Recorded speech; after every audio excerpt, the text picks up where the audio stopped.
नमस्कार दोस्तों। आज हम डिस्कस करने जा रहे हैं सीस्विप 3.1 का चैप्टर नंबर 11 के बारे में, जो जिसका नाम है एमएमए वेल्डिंग। यूरोपियन स्टैंडर्ड में आर्क वेल्डिंग को एमएमए वेल्डिंग बोलते हैं, जिसका फुल नेम है manual metal arc welding. American standard है, उसमें हम एसएमएडब्ल्यू वेल्डिंग बोलते हैं, और हम लोग आईबीआर में भी उसको आर्क वेल्डिंग या एसएमएडब्ल्यू वेल्डिंग बोलते हैं। अभी तक हमने क्या किया? अभी तक हमने ये पूरा फिनिश किया chapter number 1, typical duty of welding inspector, terms and definition, welding क्या होता है, उसका डेफिनेशन क्या है, वेल्डिंग का ग्रू कैसा होता है, वेल्डिंग में कैसे बीवेल एंगल बनता है, रूट फेस कितना होना चाहिए, रूट गैप कितना होना चाहिए, और हमारा फिलेट का साइज, फिलेट कितना साइज का होना चाहिए, कहाँ पे दिया रहता है, वो सब चीज के बारे में। 3 टाइप के फिलेट है, मैट्रिक, कन्वेक्स, कनकेव। वो तीनों टाइप के फिलेट के बारे में पूरा डेप्थ में डिस्कस किया। और इसके बाद हमने डिस्कस किया जिसका चैप्टर नंबर 3, जिसका 40% क्वेश्चन सीस्विप 3.1 में से आता है, 40% क्वेश्चन। और ये चैप्टर और weldability of steel chapter number 17 जो है, उसी में से सबसे ज्यादा क्वेश्चन आते हैं। ये 2 चैप्टर के बारे में भी हमने ज्यादा डेप्थ में डिस्कस किया। उसके बाद हमने डिस्ट्रक्टिव एग्जामिनेशन के बारे में डिस्कस किया। डिस्ट्रक्टिव एग्जामिनेशन में इंपैक्ट टफनेस कैसे करते हैं, टेंसाइल टेस्ट कैसे करते हैं, बैंड टेस्ट कैसे करते हैं, और बैंड टेस्ट का टाइप कितने का है, कितने टाइप का बैंड टेस्ट है, side bend, root bend, face bend और लॉन्जिट्यूडनल बैंड, उसको कैसे कैसे घुमा घुमा के टेस्ट पीस काटते हैं, और वेल्डिंग कैसे उसका डिस्ट्रक्टिव करके चेक किया जाता है, और चेक करने के बाद उसका एक्सेप्टेंस क्राइटेरिया क्या है, वो सब चीज के बारे में डिस्ट्रक्टिव टेस्ट में। उसमें तो हमने हार्डनेस टेस्ट का भी 3 टाइप के हार्डनेस है, Brinell hardness, Rockwell hardness and हमारा विकर हार्डनेस। ये तीनों टाइप का हार्डनेस, कहाँ कहाँ पे कौन सा हार्डनेस का रिक्वायरमेंट रहता है और कैसे हमको हार्डनेस का यूज करना है, उसके बारे में, हार्डनेस मशीन का कैसे यूज करना है, उसके बारे में भी हमने डेप्थ में डिस्कस किया।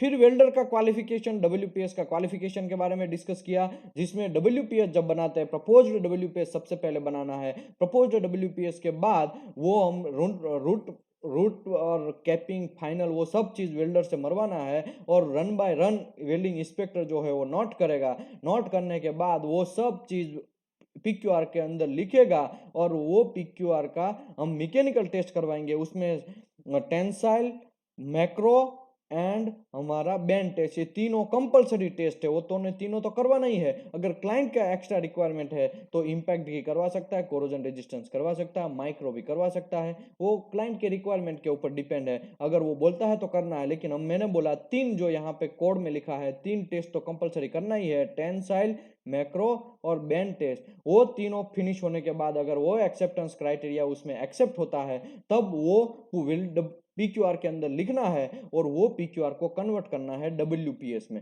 और वो डब्ल्यूपीएस फिनिश हो जाएगा। ओके, ये डब्ल्यूपीएस में हमको आरटी और यूटी दोनों में से कोई एक चीज करना है, और एमटी और पीटी दोनों में से कोई एक चीज करना है, और विजुअल एग्जामिनेशन भी कंपलसरी करना है। तो 3 चीज ये करना है, डिस्ट्रक्टिव टेस्ट करना है, उसके बाद ये डब्ल्यूपीएस बन जाएगा। और वेल्डर क्वालिफिकेशन की अगर बात करें तो वेल्डर को एज पर अप्रूव्ड डब्ल्यूपीएस के हिसाब से वेल्डर को टेस्ट पीस बनवाना है, उसमें वेल्डिंग मरवाना है, और वेल्डिंग मारने के बाद उसमें विजुअल इंस्पेक्शन करना है। पीटी और एमटी दोनों में से कोई एक, और आरटी और यूटी दोनों में से कोई एक। इतना करने के बाद उसको डिस्ट्रक्टिव टेस्ट में भेजना है। डिस्ट्रक्टिव टेस्ट में bend test is the compulsory, and बाकी का कोई भी क्लाइंट रिक्वायरमेंट है तो हम करवा सकते हैं, कोई प्रॉब्लम नहीं है। तो वो पास हो जाता है तो वेल्डर क्वालिफिकेशन क्लियर हो जाएगा। उसके बाद में हमने मटेरियल इंस्पेक्शन के बारे में डिस्कस किया पूरा डेप्थ में, कि भाई कार्बन का क्या, कार्बन मतलब स्ट्रेंथ बढ़ाएगा, क्रोम है वो कोरोजन रेजिस्टेंस, जितना क्रोम ज्यादा हमारे मेटल में उतना हमारे लिए अच्छा है, और वो कोरोजन रेजिस्ट करेगा मेटल में। मेटल जो है वो कोरोजन रेजिस्ट करेगा, वो हम सी के नजदीक पे यूज करेंगे तब भी हमको थोड़ा प्रोटेक्शन कोरोजन से मिलेगा। लेकिन जितना क्रोम ज्यादा होता है उतना ही कॉस्ट ज्यादा होता है। इसके लिए हमको कॉस्ट के हिसाब से भी देखना पड़ेगा, क्वालिटी के हिसाब से तो हम देखते ही है। और हम लोगों को फॉस्फोरस, सल्फर जो वो इम्प्यूरिटी है वो मेटल में नहीं होगा उतना अच्छा है, लेकिन कितना भी ध्यान रखे, कभी कभी मैन्युफैक्चरर जितना ध्यान रखता है कभी भी वो भी चीज आ जाता है। और हमारा नियोबियम एंड टिटेनियम जो डी हमारा ग्रैंड रिफाइनर है, उसको भी कभी कभी हम ऐड किया जाता है। और मैंगनीज है वो टफनेस के लिए, मोली है वो क्रीप रेजिस्टेंस के लिए, वो सब चीज़ का अपना अपना रिक्वायरमेंट है। जैसा हमारा बॉडी है, बॉडी में ब्लड का ब्लड सेल है, वो उसका एक काम है। हमारा ऊपर का चमड़ी है, स्किन स्किन है, उसका भी कुछ काम है। हमारे ऊपर हेयर है, वो भी कुछ काम के है, प्रोटेक्शन करते हैं। वैसे कॉपर भी, मटेरियल के अंदर कॉपर थोड़ा डालेंगे तो वो भी मेटल प्रोटेक्ट करेगा। जैसे कि 70S2 में ऊपर हमने देखा होगा कॉपर का थोड़ा लेयर लगता है, उसका रीजन ये है कि रस्टिंग नहीं होने देगा। तो क्रोम, सबका अपना अपना काम है। क्रोम का कोरोजन रेजिस्टेंट, कॉपर का atmospheric protection, phosphorus and sulphur impurity, niobium titanium जो है वो हमारा ग्रैंड रिफाइनर है, एल्यूमिनियम ग्रैंड रिफाइनर है। मैंगनीज टफनेस बढ़ाएगा, जितना मैंगनीज ज़्यादा है उतना ही हमारा मेटल जो है वो लो टफनेस में, लो टेम्परेचर में ज़्यादा काम आएगा। और जहाँ पे हमारे को लो टेम्परेचर रखना है, मेटल गैस का लो टेम्परेचर, जैसे कि चिमनी है, वहाँ पे हम निकल ज़्यादा डालेंगे वो मटेरियल यूज़ करने के टाइम पे, तो वहाँ पे हम लोगों को जो मेटल का टेम्परेचर, लो टेम्परेचर का जो जहाँ पे वर्क होता है वहाँ पे हम निकल ज़्यादा ऐड करते हैं तो फायदा है। तो मैं वो सब चीज़ ऑलरेडी डिस्कस किया है चैप्टर नंबर 7 में। उसके बाद हमने वेल्डिंग सिंबल के बारे में डिस्कस किया। वेल्डिंग सिंबल में बहुत सारा मसला होता है, ड्राइंग में खाली सिंबल दे दिया जाता है और फिर हम चाहते हैं कि कैसा वेल्डिंग मारे, हम भी कंफ्यूज हो जाते हैं। उसी की वजह से यहाँ पे यूरोपियन स्टैंडर्ड के हिसाब से और अमेरिकन सोसाइटी में सिंबल के हिसाब से, अमेरिकन सोसाइटी की अगर बात करें तो AWS 2.4 में थोड़ा बहुत यहाँ पे मैं डिस्कस किया है, और यूरोपियन स्टैंडर्ड 22553 ऐसा करके यूरोपियन स्टैंडर्ड है, उसके बारे में भी सिंबल कैसे होता है, कैसे बनता है, फ्लैग साइन रहता है तो वो क्या मीनिंग है, और वेल्डिंग का राउंड साइन है तो full all around the weld है, स्टिच वेल्ड मानना है तो कैसे प्रेजेंट करना है, और सिमेट्रिकल वेल्ड है उसमें कैसे वेल्डिंग मानना है तो उसका सिंबल कैसे प्रेजेंट करना चाहिए, वो सब चीज़ के बारे में वेल्डिंग सिंबल में हमने पूरा डिस्कस किया। उसके बाद में हमने चैप्टर नंबर 10 में डिस्कस किया इंट्रोडक्शन ऑफ वेल्डिंग प्रोसेस के बारे में, पूरा डेप्थ में डिस्कस किया कि भाई MMAW, TIG welding, MIG MAG welding और SAW वेल्डिंग में कैसा हमको पोलैरिटी रखना चाहिए, और कांस्टेंट करंट प्रोसेस क्या है, कांस्टेंट वोल्टेज प्रोसेस कौन सा है, और कौन सा वेरिएबल कहाँ पे इफेक्ट होता है, प्रोडक्टिविटी ज़्यादा लाने के लिए क्या करना चाहिए हमको, current upon current divide by electrode area, वो करंट डेंसिटी है, और current density is depend on production productivity, तो हमको ये भी ध्यान रखना है, मेटल रेट, ठीक है, तो वो भी हमको ध्यान रखना है। अभी हम आगे बढ़ेंगे चैप्टर नंबर 11 के बारे में, आज पूरा डेप्थ में डिस्कस करेंगे मैनुअल मेटल आर्क वेल्डिंग, जो बहुत इंपॉर्टेंट चीज है जिसके बारे में हम अभी आगे स्टार्ट करते हैं। मैनुअल मेटल आर्क वेल्डिंग, उसको बोलते हैं शील्डेड मेटल आर्क वेल्डिंग भी बोला जाता है। हम लोग generally shielded metal arc welding या फिर उसको खाली आर्क वेल्डिंग बोलते हैं, ठीक है। ये वेल्डिंग इतना अच्छा वेल्डिंग है, अभी तक इतना प्रूव हुआ है, एकदम शानदार वेल्डिंग है। अभी तक ऐसा वेल्डिंग मैं भी नहीं देखा है कि इतना प्रोडक्शन भी उसका अच्छा है, उसका वेल्डेबिलिटी भी अच्छा है, उसका जितना भी तारीफ किया जाए उतना कम है। Manual metal arc welding has invented in Russia इन 1888, 1800 1888 में रशिया में उसका इन्वेंशन हुआ।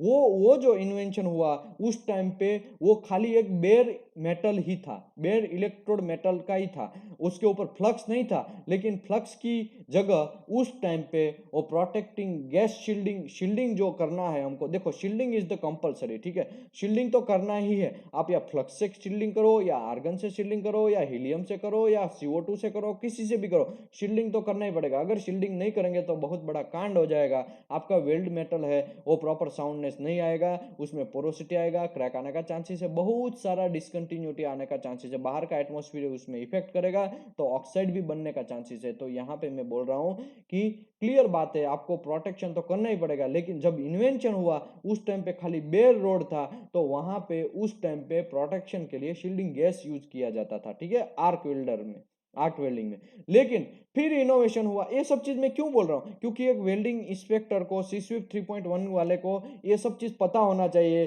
कि भाई कभी कभी ऐसा कांड हो जाता है, ऐसा जॉब फंसता है, उस टाइम पे ऐसा भी आप वेल्डिंग मार सकते हैं बाहर से शील्डिंग देके।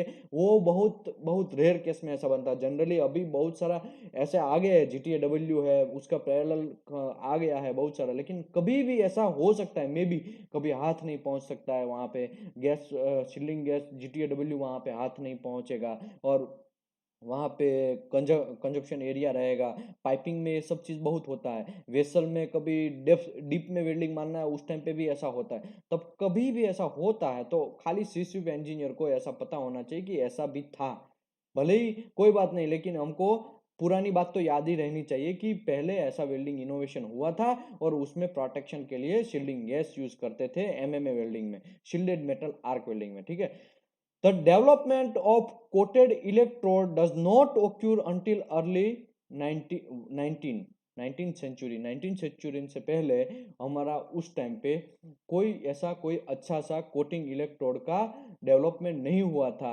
When the Kjellberg process केलबर्ग process, यहाँ पे मैं हाईलाइट करता हूँ तो ज्यादा समझ में, when the Kjellberg process was invented in Sweden, Sweden जो कंट्री है, स्विट्जरलैंड है, स्वीडन है, वहां पे ये जनरली इंट्रोड्यूस हुआ यूके में, यूके के अंदर जनरली वो इनोवेशन हुआ बाहर के फ्लक्स डाल के वेल्डिंग मारने का, ठीक है। तो most versatile the welding process, most versatile मतलब मोस्टली इसी का यूज होता है, मोस्टली, ठीक है। मैं ऐसा नहीं बोल रहा हूँ 100%, लेकिन मोस्टली यही आर्क वेल्डिंग का यूज होता है, एसएमडब्ल्यू वेल्डिंग का। और वो MMA welding is suitable for welding most ferrous metal and non ferrous metal. Ferrous metal क्या है?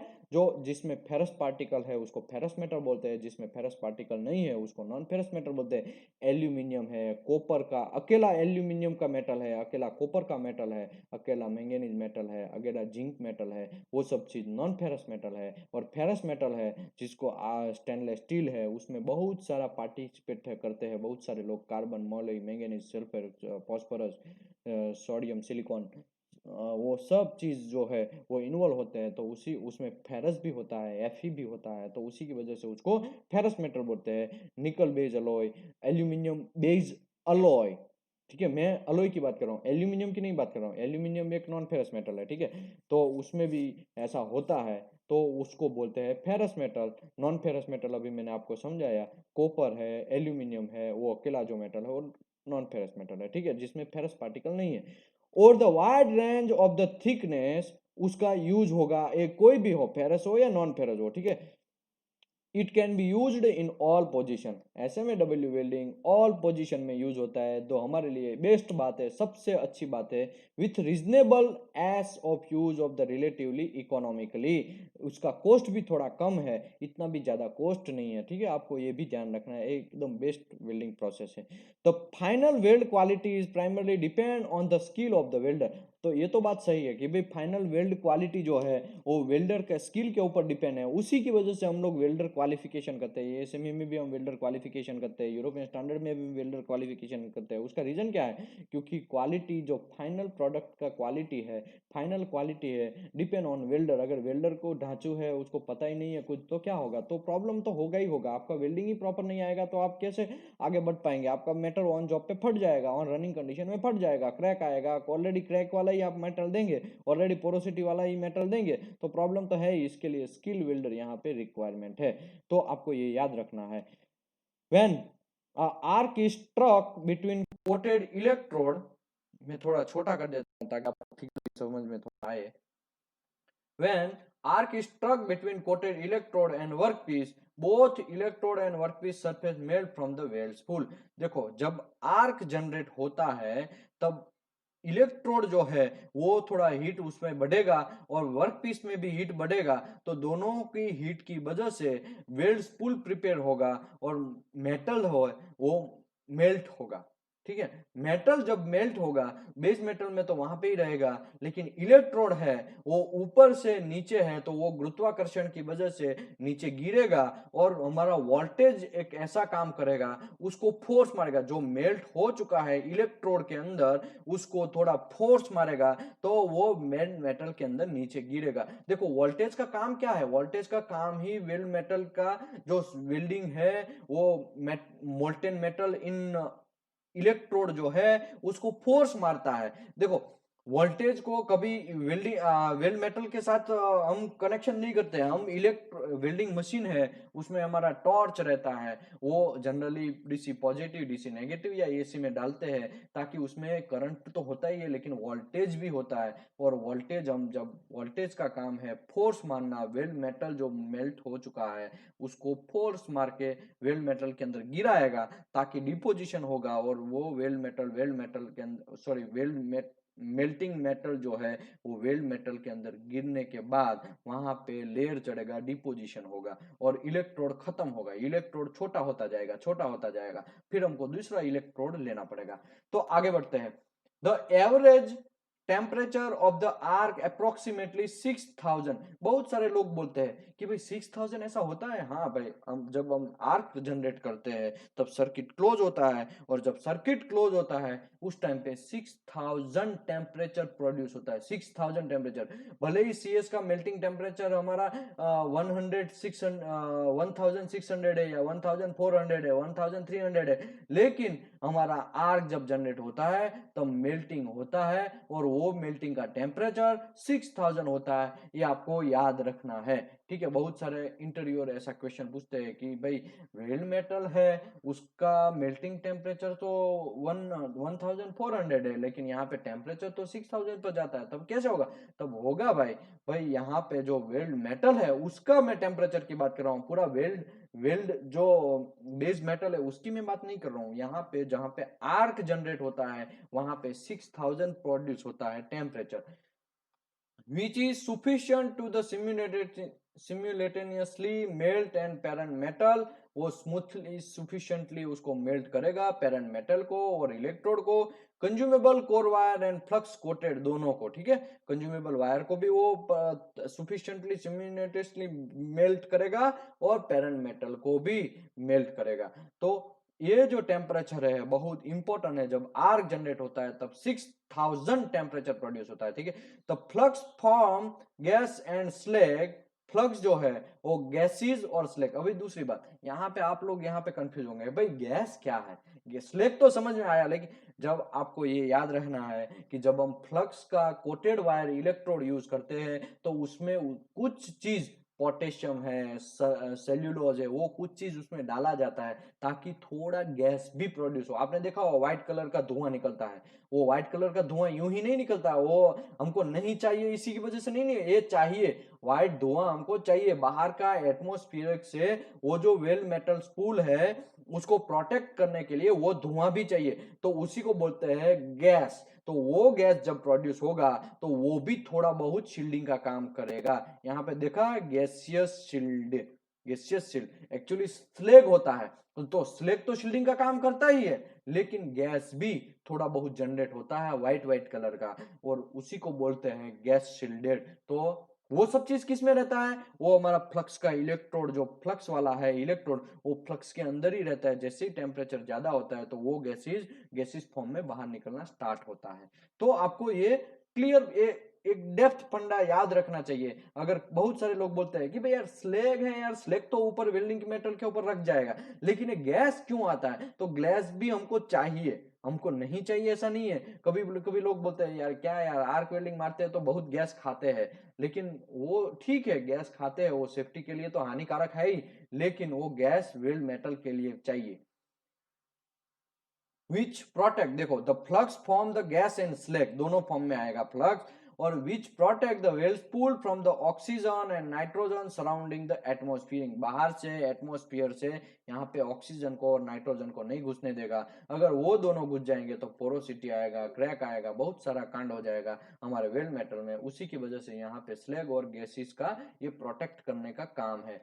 मेटल स्लैग सॉलिडिफाइड, मेटल जो स्लेग है वो सॉलिडिफिकेशन होगा, कूल्ड, कोल, कूल्स मतलब कोल होगा, ठीक है। आपने देखा होगा जो स्लेग है ऊपर में पपड़ी बन जाता है, वेल्ड मेटल के ऊपर पपड़ी एकदम अच्छी तरह से स्मूथ पपड़ी बन जाता है, तो वो भी अच्छा है। और must chipped off the weld bead once the weld run is completed before the next weld pass deposited. यहाँ पे देखो जब वेल्ड मेटल वेल्डिंग मारते हैं हम, जब इलेक्ट्रोड को मूविंग करके वेल्डिंग मारते हैं उस टाइम पे जो स्लैग है वो सॉलिडिफिकेशन होता है, वो वेल्ड मेटल के ऊपर बैठ जाता है और वो कूल भी होता है, और उसको चिप करके बीड वेल्ड बीड को प्रॉपर करना पड़ेगा, रन बाय रन उसको क्लीन करना पड़ेगा। रन बाय रन अगर क्लीन नहीं करेंगे तो स्लैग वेल्ड मेटल के अंदर ही घुसा रहेगा, और ऊपर से हम दूसरा पास मार देंगे तो फिर क्या होगा, स्लैग जो है वो क्या करेगा, हमारा बॉन्डिंग प्रॉपर नहीं होने देगा, देगा वेल्ड मेटल को, weld metal to weld metal को, या weld metal to base metal को, और बॉन्डिंग प्रॉपर नहीं होने देगा, तो वहां पे ऑन जॉब रनिंग कंडीशन में मे बी यहाँ पे क्रैक आएगा, ब्लास्ट होने का चांसेस है, और आपका वेल्डिंग पुअर होने का चांसेस है। तो आपको वेल्ड मेटल प्रॉपर लाने के लिए हर पास बाय पास आपको वेल्ड मेटल को क्लियर करना चाहिए। अगर क्लियर नहीं किया तो biggest problem. The process allow only short length of the weld to be produced before the new electrode need to be insert of the holder। तो ये आपको याद रखना है कि भाई कभी कभी क्या है, इलेक्ट्रोड तो छोटा है, जैसे ही खत्म हो जाएगा तब तो वो छोटा ही वेल्डिंग मारा है, एक 100 mm ही इलेक्ट्रोड वेल्डिंग मारता है, ठीक है। तो 2.5 का इलेक्ट्रोड है, 100 से लेके आप जाएंगे ज्यादा से ज्यादा 150 mm तक जाएगा, लेकिन फिर आपको दूसरा इलेक्ट्रोड लेना पड़ता है, वो इसका एक लिमिटेशन है। ये भाई इलेक्ट्रोड छोटे रहते हैं तो फिर हमको स्टार्ट एंड एंड ज्यादा इलेक्ट्रोड बार बार लेना पड़ता है, बार बार वेल्डिंग फिनिश हो जाता है। लेकिन एसएडब्ल्यू में ऐसा नहीं है। एसएडब्ल्यू में तो क्या होता है, वेल्ड मेटल स्पूल है, उसमें तो फिलर डालने का जरूरत नहीं है, ऑटोमेटिकली वो राउंड घूमता रहेगा, फिलर मेटल आता रहेगा, राउंड घूमता रहेगा, ऐसा है। यहाँ पे आर्क वेल्डिंग में एक थोड़ा प्रॉब्लम है कि धीरे प्रोसेस है, उसमें हमको इलेक्ट्रोड बदलना पड़ता है बार बार, ठीक है। यहाँ पे देखिए अच्छा सा एंगल दिखाया है कि इलेक्ट्रोड एंगल जो है वो वेल्डर को 75 से 82 हॉरिजॉन्टल पोजीशन जब मारता है, हॉरिजॉन्टल में मतलब फ्लैट पोजीशन में हॉरिजॉन्टल के साथ 75 से 80 डिग्री रहना चाहिए। ये कंज्यूमेबल इलेक्ट्रोड है, ऊपर जो है ये दिखाया है वो कंज्यूमेबल इलेक्ट्रोड है। और मैं यहाँ पे कर्सर ड्रॉ कर रहा हूँ, ये जो है ब्लैकिस्ट कलर का, थोड़ा बहुत ब्लैकिस्ट, वो जो है दोनों साइड पे फ्लक्स लगाया हुआ है, ठीक है। तो फ्लक्स कितना लगाना चाहिए, इलेक्ट्रोड डाया से 3 टाइम, ठीक है। यहाँ पे 3 टाइम नहीं, 2.5 टाइम ऐसा करके है। ये हमने कहाँ डिस्कस किया था, ऑलरेडी हमने डिस्कस किया था ए सेमी सेक्शन 2C, उसमें 5.1 में 5.4, 5.5, 5 ऐसा करके हमने डिस्कस किया था पूरा इलेक्ट्रोड के बारे में। जब हम कोटेड इलेक्ट्रोड के बारे में डिस्कस किया था उस टाइम पे हमने पूरा मैन्युफैक्चरिंग देखा था कि भाई इलेक्ट्रोड का आगे का टिप्स कैसा रहना चाहिए। उसमें कभी कभी ग्रेफाइट डालते हैं, थोड़ा बहुत ग्रेफाइट वाला रहता है, पीछे का टिप्स थोड़ा होल्डर पकड़ने के लिए उसको ओपन रखते हैं, और वो पीछे का कितना रहना चाहिए, 65 mm तक रहना चाहिए, 30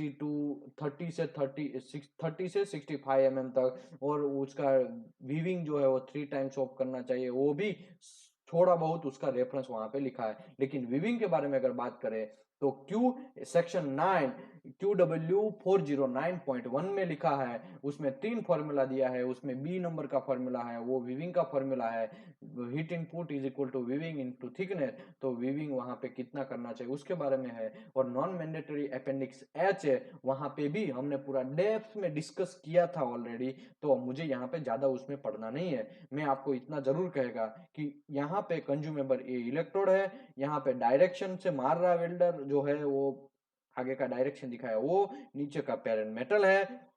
वेल मेटल यहाँ पे ऐसा है, स्लैग सॉलिडिफिकेशन होता है तो कैसा दिखता है यहाँ पे दिखाया है, और आर्क कैसा होता है, और आर्क यहाँ जनरेट हुआ है वो दिखाया है, और मेल्टेड वेल्ड स्पूल जो है वो भी दिखाया है, और फ्लक्स कोटेड जो है वो फ्लक्स कोटेड जो हो रहा है वो, और फिलर मेटल कोर, ये जो बीच में है फिलर मेटल कोर बोलते हैं, ठीक है। ये आर्क वेल्डिंग का just manual metal arc welding process का एक फॉर्मूला है, प्रोसेस का एक फिगर है यहाँ पे दिखाया है, ठीक है। अभी हम डिस्कस करेंगे मैनुअल मेटल आर्क वेल्डिंग जो है उसमें कितने टाइप के वो रहते हैं, इंस्ट्रूमेंट रहते हैं, इक्विपमेंट रहते हैं, उसके बारे में। नंबर 1 जो है वो पावर सोर्स है, ठीक है। Transformer, rectifier, power constant current type, ठीक है। ये कांस्टेंट करंट टाइप है। कांस्टेंट करंट टाइप क्यों है मैं आगे आएगा, मैं बोलेगा। और 2 नंबर जो है यहाँ पे जो 2 नंबर दिखाया है, ये 2 नंबर, वो जो 2 नंबर है वो दिखाया होल्डिंग ओवन। होल्डिंग ओवन है जिसका टेम्परेचर अप टू 150 डिग्री तक रहेगा, ठीक है। होल्डिंग ओवन का जनरली कितना टेम्परेचर रहना चाहिए, 30 डिग्री से 150 डिग्री के बीच में रहना चाहिए। ये वहाँ हमने कहाँ किया था, सेक्शन 2C हमारा पुराना सेशन है, उसमें हमने ऑलरेडी डिस्कस किया था, और वहाँ पे कोड में क्लियर कट लिखा है। इन्वर्टर पावर सोर्स 3 नंबर जो है यहाँ पे, ये तो 3 नंबर है, वो जो हमारा वेल्ड मशीन का आगे का छोटा सा इन्वर्टर रहता है वो है इन्वर्टर पावर सोर्स। अभी क्या है, अभी भले ही मैं आपको ये समझा दे रहा हूँ, लेकिन अभी इतना बड़ा मशीन यूज नहीं होता है, मोस्टली इससे छोटा ये इन्वर्टर पावर 3 नंबर का जो पावर सोर्स है उतना ही मशीन अभी आ गया है मार्केट में, तो बहुत सारा लोग उसी को यूज करते हैं मार्केट में। तो 3 नंबर है वो इन्वर्टर पावर सोर्स है, 4 नंबर है वो इलेक्ट्रोड होल्डर है, यहाँ पे इलेक्ट्रोड होल्डर दिखाया, 5 नंबर पावर केबल है, 6 नंबर है वो वेल्ड वाइजर है। वेल्ड वाइजर मतलब हमारा जो अर्थिंग केबल उसको बोलते हैं, तो वो है, पावर रिटर्न केबल है। और 8 नंबर इलेक्ट्रोड है, ये जो 8 नंबर दिखाया वो इलेक्ट्रोड का बॉक्स दिखाया। इलेक्ट्रोड में बहुत सारे बॉक्स रहते हैं, एक तो हम वैक्यूम पैक्ड बॉक्स भी रहता है, और हमारा वो बॉक्स में जैसे आता है वैसे उसको काट के फिर बेकिंग करना पड़ता है। बेकिंग का टेम्परेचर कोड में लिखा है सेक्शन 9 में, सॉरी सेक्शन 2C में 5.1 का, जिसका जो भी कार्बन स्टील का है तो 5.1 में, अलॉय स्टील का है तो 5.5 में, स्टेनलेस स्टील का है तो 5.4 में, वो सब चीज़ में लिखा है कि कितना कितना उसका टेम्परेचर रखना चाहिए। अगर कार्बन स्टील की बात करें तो 260 टू 430 उसका बेकिंग करना चाहिए। उसके बाद उसको 1 से 2 आवर में, उसके बाद उसको स्टोरेज या फिर होल्डिंग ओवन में डालना चाहिए, अप टू 30 डिग्री से 150 डिग्री उसको मेंटेन करना चाहिए। आगे बढ़ते हैं, इलेक्ट्रोड ओवन है, उसका 350 डिग्री है, ये बड़ा सा है, वो कोड के हिसाब से या फिर मैन्युफैक्चरर रिक्वायरमेंट के हिसाब से आपको उसका बेकिंग करना है। ठीक है, बेकिंग यहाँ पे लिखा है क्लियर, लेकिन यहाँ पे इतना लिखा है, लेकिन कोड में भी हमने ऑलरेडी डेप्थ में डिस्कस किया है। कंट्रोल पैनल है ओसीबी। पावर रिक्वायरमेंट, अभी पावर रिक्वायरमेंट क्या है, देखो 3 टाइप के power manual metal arc welding में यूज होता है। Manual metal arc welding can carried out using the either DC power या फिर AC power. With DC power में डीसी पॉजिटिव भी होता है, डीसी नेगेटिव भी होता है। इंट्रोडक्शन ऑफ वेल्डिंग प्रोसेस में हमने पूरा डेप्थ में डिस्कस किया था कि डीसी पॉजिटिव, डीसी नेगेटिव और एसी 3 टाइप की पोलरिटी है, और तीनों टाइप की पोलरिटी में जनरली आर्क वेल्डिंग यूज होता है। आगे बढ़ते हैं, so the current is flowing in one direction in AC. अब अगर अब एसी की बात करें, देखो डीसी पॉजिटिव डीसी नेगेटिव में करंट एक ही डायरेक्शन में फ्लो होगा, या तो डीसी पॉजिटिव रहेगा तो ऊपर ऊपर पूरा ग्राफ बनेगा, डीसी नेगेटिव रहेगा तो नीचे का ग्राफ बनेगा। एसी का रहेगा तो ऊपर भी जाएगा एक साइकिल नीचे भी आएगा, एक साइकिल ऊपर जाएगा, सॉरी एक हाफ साइकिल ऊपर जाएगा, हाफ साइकिल नीचे आएगा, और दोनों मिला के एक साइकिल होगा, ऐसा करके होगा। ठीक है, तो यहाँ पे मुझे ज़्यादा वो एसी का दिखाना जरूरत नहीं है, कॉलेज टाइम में हमने ऑलरेडी एसी किया ही है। प्लस में जाएगा फिर माइनस में जाएगा, फिर प्लस में जाएगा फिर माइनस में जाएगा। डीसी पॉजिटिव में ऐसा नहीं है, डीसी पॉजिटिव में प्लस में जाएगा फिर जीरो पे आएगा, फिर वापस प्लस में जाएगा फिर जीरो पे आएगा, फिर प्लस होता जाएगा फिर जीरो आएगा, ऐसा। अगर नेगेटिव की बात करें तो नीचे से वो ग्राफ चलेगा और नीचे से वो क्लियर होगा, नीचे से ही जाता रहेगा। आगे बढ़ते हैं, power source for MMA welding are either transformer, and transformer mean AC to AC suitable welding, and transformer rectifier the AC to DC। देखो ट्रांसफार्मर यूज करने का फायदा ये है कि अगर एसी में जनरेट होता है पावर तो एसी का एसी में भी रख सकता है ट्रांसफार्मर, और एसी का डीसी में भी वो कन्वर्ट करता है, तो अच्छी बात है। कभी कभी डीजल इंजन और पेट्रोल इंजन भी जनरेट करते हैं पावर सोर्स, तो हमको यहाँ पे कोई दिक्कत नहीं होना चाहिए। यहाँ पे एक क्वेश्चन आने का चांसेस है, मैं आपको बोलता हूँ, देखो विच रेक्टिफाई द, यहाँ से नहीं यहाँ से आएगा, डीजल और petrol driven generator prefer the site work. ये जो है इतना मैं हाईलाइट किया है, वो क्वेश्चन आएगा, आपको याद ही रखना है। ठीक है, कैसे याद रखना है वो आपके ऊपर डिपेंड है, लेकिन जनरली साइट वर्क में डीजल या पेट्रोल ड्राइवन जनरेटर का, वहाँ पे इलेक्ट्रिसिटी होने का चांसेस बहुत कम है। जहाँ पे इलेक्ट्रिसिटी नहीं है वहाँ पे हम डीजल इंजन या फिर पेट्रोल इंजन का जनरेटर यूज करेंगे, और उसी को इन्वर्टर के साथ कनेक्शन करके फिर हम पावर सोर्स को यूज करके आर्क वेल्डिंग स्टार्ट करेंगे। For MMA welding power source with a constant current dropping output must be used। Dropping output मतलब कि जो SMAW वेल्डिंग है वो कांस्टेंट करंट प्रोसेस है। ठीक है, कांस्टेंट वोल्टेज प्रोसेस नहीं है। कांस्टेंट करंट प्रोसेस मतलब ये हुआ, आपका जो वेल्ड बेस मेटल है वो जहाँ पे हमको वेल्डिंग मारना है वो, और हमारा टॉर्च, वो दोनों का डिस्टेंस अगर फिक्स रहता है तो उसी को बोलते हैं कांस्टेंट वोल्टेज प्रोसेस। लेकिन वेल्डर क्या करता है, डिस्टेंस फिक्स नहीं रखता है, वो अप एंड डाउन होता रहता है। एक्चुअली डिस्टेंस हमको आर्क वेल्डिंग में 2 से लेके 8 mm तक होना चाहिए डिस्टेंस हमारा, लेकिन उतना नहीं होता है। जनरली वेल्डर जो है उतना मेंटेन करना मुश्किल होता है, सभी किसी के लिए भी इतना करना मुश्किल होता है। उसी की वजह से पावर सोर्स ही ऐसा बना दिया गया है कि वो ऑटोमेटिकली अगर डिस्टेंस कम होगा वो उसका बेस मेटल टू इलेक्ट्रोड का, तो वो वोल्टेज कम हो जाएगा, फोर्स कम लगाएगा। अगर वो डिस्टेंस बढ़ जाएगा तो वोल्टेज ज़्यादा बढ़ेगा और फोर्स ज़्यादा बढ़ाएगा, लेकिन करंट तो कांस्टेंट ही रहेगा। ठीक है, तो यहाँ पे आपको उसी को बोलते हैं ड्रूपिंग कैरेक्टरिस्टिक। यहाँ पे already introduction of welding process में हमने ये सब चीज करवाया है। पावर सोर्स मस्ट प्रोवाइड, क्या प्रोवाइड होना चाहिए, open circuit voltage initial arc and between 15 to 19। अगर OCV circuit open circuit voltage नहीं रखेंगे तो शॉक लगने का चांसेस है। इसी के लिए कोई भी पावर सोर्स हो उसमें ओसीवी होना ही चाहिए। अगर जैसे ही 100 से ज़्यादा वोल्टेज बढ़ेगा हमको शॉक लगना स्टार्ट होगा। हम वो कभी कभी देखा होगा आपने, वेल्डर है या वेल्डिंग इंजीनियर है या कोई भी वहाँ से निकलता है तो वेल्डिंग मशीन के ऊपर हाथ रख के निकलता है, या कभी हाथ डालता है, हाथ टच हो जाता है, तो उसमें शॉक आने का चांसेस नहीं है। क्योंकि शॉक नहीं आता है, क्यों? क्योंकि सभी पावर सोर्स जो बनाए गए हैं वो ओपन सर्किट वोल्टेज उसका 50 से 90 रखा है कि वोल्टेज ही बढ़े ना। वोल्टेज अगर बढ़ जाएगा तभी शॉक लगेगा, लेकिन यहाँ पे वोल्टेज को कंट्रोल कर दिया जाता है, उसकी सर्किट में से ही कंट्रोल कर दिया जाता है। इसी की वजह से यहाँ पे ओसीवी सभी पावर सोर्स को रहना ही चाहिए। अगर ओसीवी नहीं है तो हमको शॉक लगेगा। कभी कभी देखा होगा कि मुझे अर्थिंग आया, ऐसा लोग बोलते हैं, पता है ओल्ड मशीन जो है उसमें ज़्यादा दिक्कत होता है, अरे यार मुझे सर इसमें अर्थिंग आता है, ऐसा कभी वेल्डर कंप्लेन करता है आपको, तो उसका मतलब ये हुआ कि उसका जो ओसीवी वोल्टेज है उसमें कुछ कांड हो गया, उसमें प्रॉब्लम हो गया, उसको रिपेयर करने डालना चाहिए, वो मशीन यूज नहीं करना चाहिए। आगे बढ़ते हैं। Welding voltage to maintain the arc during welding between 20 to 30 watt. Generally जब हम वेल्डिंग मारते हैं आर्क वेल्डिंग, और 20 से 30 वॉट रखना चाहिए ताकि अच्छी तरह से प्रॉपर तरीके से हम वेल्डिंग मार सके और फोर्स भी बराबर तरीके से वो वोल्टेज आएगा और उसके हिसाब से वेल्डिंग अच्छे तरह से स्मूथ रहेगा।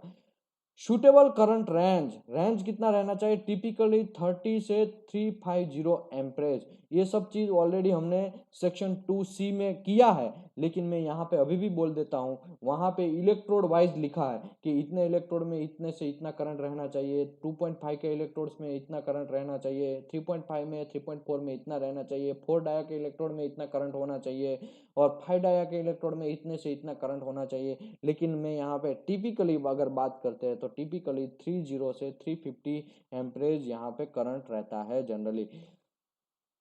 Stable arc rapid stable arc rapid arc recover और arc reignition without current surge. Current ज़्यादा अप एंड डाउन होगा तब भी कोई प्रॉब्लम नहीं है, क्योंकि ये constant voltage process, constant current process है, तो करंट तो सेम ही फ्लो होता रहेगा, लेकिन वोल्टेज है वो फोर्स अपना बढ़ाता रहेगा, कम होता रहेगा।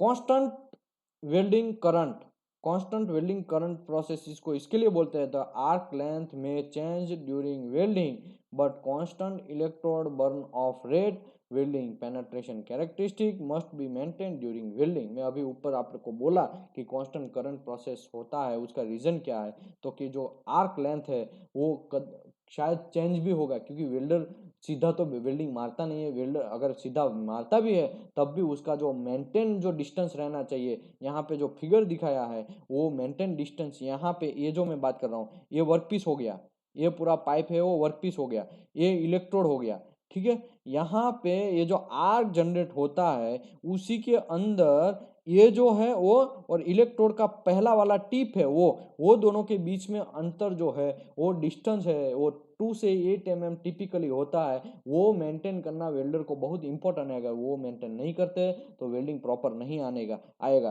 तो उसी की वजह से मेंटेन नहीं होता है, मैन्युअली ये मारता है, इसी की वजह से यहाँ पे कांस्टेंट करंट प्रोसेस बोलते हैं। अगर वो मेंटेन होता है, जैसे कि एसएडब्ल्यू वेल्डिंग में ऐसा नहीं है। एसएडब्ल्यू वेल्डिंग में तो ऊपर से टॉर्च फिक्स कर देते हैं, तो वहाँ पे डिस्टेंस तो फिक्स ही रहता है, फिर भले ही वो welding slide up and down होगा, सॉरी स्लाइड से चलेगा वेल्डिंग कोई रोलर के ऊपर, या फिर पाइप घूमता रहेगा, हमारा स्लाइडर ऊपर से टॉर्च फिक्स रहेगा, लेकिन डिस्टेंस मेंटेन रहेगा। उसी की वजह से उसको बोलते हैं कांस्टेंट वोल्टेज प्रोसेस। वहाँ पे वोल्टेज चेंज करने का जरूरत नहीं है, वहाँ पे करंट चेंज होगा, लेकिन यहाँ पे करंट कांस्टेंट होगा, वोल्टेज चेंज होगा। वेल्डिंग वेरिएबल, जितना भी हम वेल्डिंग डिस्कस करते हैं उसी में हमको पूरा करंट डिस्कस करना है, वोल्टेज डिस्कस करना है, ट्रैवल स्पीड डिस्कस करना है, polarity and type of electrode affected heat affected zone, वो सब चीज के बारे में हमको डेप्थ में डिस्कस करना है। तो सबसे पहला वेरिएबल है करंट, ठीक है। The flow of electrode through the circuit is the welding current measure in amperage. The flow of electron का जो हमने एक फिजिक्स जो आता था 12th साइंस में, वो जो लोग 12th साइंस किए हैं, जो लोग डिप्लोमा किया है, उसको ज़्यादा ये समझ में आएगा कि भाई जो करंट फ्लो होता है, तो वो फ्लो हम मेजर करते हैं, current flow divide by second, उसी को बोलते हैं करंट। वो जो करंट प्रोड्यूस हुआ उसको हम मेजर करते हैं एम्परेज में, और जो एम्परेज है एम्पियर, उसको बोलते हैं एम्पियर या एम्परेज। एम्परेज मतलब उसका यूनिट है, ठीक है। उसको amperage control burn of rate depth of penetration, मतलब जो करंट है वो कंट्रोल करेगा बर्न ऑफ रेट, कितना जलेगा कितना नहीं जलेगा, वो किसके ऊपर डिपेंड रहेगा, करंट के ऊपर, एम्परेज के ऊपर। वो एम्परेज ज्यादा है तो ज्यादा जलेगा, कम है तो कम जलेगा, ज्यादा है तो ज्यादा बर्न ऑफ रेट मिलेगा, कम है तो कम बर्न ऑफ रेट मिलेगा। डेप्थ ऑफ पेनिट्रेशन, अगर करंट ज्यादा है तो पेनिट्रेशन ज्यादा मिलेगा, करंट कम है तो पेनिट्रेशन कम मिलेगा, ठीक है। Welding current level is determined by the size of electrode. Welding current determined by the size of electrode. अगर वेल्डिंग करंट में किसके ऊपर डिपेंड है, वेल्डर इलेक्ट्रोड के साइज के ऊपर। अगर इलेक्ट्रोड का साइज बड़ा है तो आपका ज्यादा करंट लेना पड़ेगा उसको जलाने के लिए। अगर इलेक्ट्रोड का साइज कम है, मतलब 2.4 का इलेक्ट्रोड है या 3.2 का इलेक्ट्रोड है, उसमें कम इलेक्ट्रोड लेना पड़ेगा। लेकिन 4 डाया का इलेक्ट्रोड, 5 डाया का इलेक्ट्रोड, 6 डाया का इलेक्ट्रोड है, तो आपको करंट जनरली ज्यादा लेना पड़ेगा और आपको जलाने के लिए ज्यादा लेना पड़ेगा। और manufacturer recommended normally operating range of current, operating range generally हम 3 डाया का और 2 डाया का ज्यादातर यूज करते हैं इलेक्ट्रोड, तो उसी से हमको मैन्युफैक्चरर भी वही रिकमेंडेशन करेगा, उसी के हिसाब से रखना चाहिए। मैन्युफैक्चरर अगर बोलता है कि 2.5 इलेक्ट्रोड है उसमें 80 करंट लेना चाहिए, लेकिन कोड में 50 लिखा है, तो आपको क्या फॉलो करना है, आपको सबसे पहला मैन्युफैक्चरर को फॉलो करना है, बाद में आपको कोड फॉलो करना है, ठीक है। मैन्युफैक्चरर जो बोलता है उसी को आपको फॉलो करना है। मैं यहाँ पे क्लियर बात बोलता हूँ, आपको क्वेश्चन भी आएगा, लेकिन इसी में से नहीं आएगा, लेकिन दूसरी किधर से भी आएगा, तो उसमें पूछा जाएगा कि मैन्युफैक्चरर बोलता है कि इतना हमको करना चाहिए, ऐसा लेना चाहिए, और एज पर कोड ऐसा है, तो आपका सजेशन क्या रहेगा, ऐसा करके क्वेश्चन आएगा। तो आपको बोलना है जो भी मैन्युफैक्चरर है उसी को हमको फर्स्ट प्रायोरिटी में सॉल्व करना है और फॉलो करना है। अगर मैन्युफैक्चरर कुछ नहीं बोलता है तभी हमको कोड के अंदर जाना है कि हाँ कोड में ऐसा है तो हम ऐसा यूज करेंगे, तो प्रॉब्लम नहीं। लेकिन मैन्युफैक्चरर बोला है कि 50 हमारा बैक इलेक्ट्रोड है उसको बैकिंग 350 करना है, लेकिन कोड में 260 से 430 लिखा है, तो 280 कर देंगे तो चलेगा कि नहीं चलेगा, ऐसा लोग पूछते हैं। नहीं चलेगा, मैन्युफैक्चरर ने 350 बोला है तो आपको बैकिंग 350 में ही करना है, ठीक है। तो आपको ये ध्यान रखना है। Incorrect amperage setting when MMA contribute the following, अगर प्रॉपर तरीके से हमने करंट सेटिंग नहीं किया, प्रॉपर तरीके से हमने एम्परेज सेटिंग नहीं किया, तब क्या कांड हो सकता है उसी के बारे में यहाँ पे लिखा है। अगर लो करंट रहेगा, अगर एम्परेज लो रहेगा, तब क्या होगा, तो पुअर फ्यूजन आएगा, पेनिट्रेशन भी नहीं आएगा। वो तो सही बात है, पेनिट्रेशन प्रॉपर तरीके से नहीं आएगा क्योंकि फ्यूज ही नहीं होगा, अंदर तक वेल्डिंग घुसेगा ही नहीं, क्योंकि करंट लो है। करंट लो है तो जैसे ही हम वेल्ड मेटल का वेल्डिंग मारेंगे, तुरंत वो इलेक्ट्रोड से नीचे थोड़ा सा भी गिरेगा तो तुरंत वो मेल्ट हो जाएगा, और मेल्ट होकर सॉलिडिफिकेशन हो जाएगा, तो वो डीप तक जाएगा ही नहीं। जब सॉलिडिफिकेशन ज़्यादा रहेगा, टेम्परेचर ज़्यादा रहेगा, तभी वो धीरे धीरे अंदर उतरेगा ना पानी की तरह। लेकिन अगर करंट ही कम है तो मेल्ट तो होगा इलेक्ट्रोड, इलेक्ट्रोड में हीट की वजह से मेल्ट तो होगा। जैसे ही वेल मेटल में गिरेगा तुरंत वो वहां पे जहां पे गिरता है वहां पे ही सॉलिडिफिकेशन हो जाएगा, थोड़ा भी फैलेगा नहीं। उसी की वजह से यहाँ लिखा है पुअर फ्यूजन और पेनिट्रेशन भी कम। इरेग्युलर वेल्ड बीड शेप में वैसे ही आपको बोला कि आप जैसे ही वेल्ड मेटल का नीचे गिरेगा तुरंत सॉलिडिफिकेशन हो जाएगा, तो वो थोड़ा फैलेगा नहीं। जैसे हमको फैलाना चाहिए वैसे फैलेगा नहीं, इसके लिए यहाँ पे बीड जो है वो भी इरेग्युलर बन जाएगा, वो जो इरेग्युलर वेल्ड बीड बन जाएगा। स्लेग इंक्लूजन अनस्टेबल आर, देखो देखो स्लेग इंक्लूजन भी आने का चांस है। कैसे?